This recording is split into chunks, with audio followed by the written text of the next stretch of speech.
You ever see an AI tool on TikTok or YouTube ads and think, this is it, this is the one that's finally gonna make my life easier.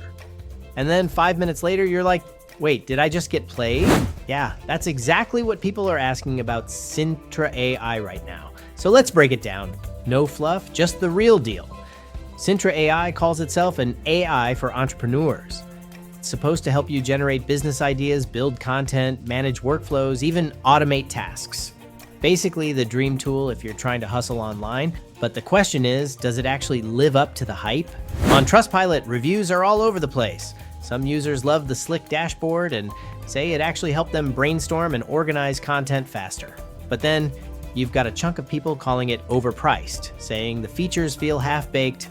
Jump over to Reddit and the mood gets even more skeptical. A lot of folks argue Sintra AI feels like AI with a fancy wrapper, meaning you could do most of the same stuff with ChatGPT, Notion AI, or other tools, just cheaper.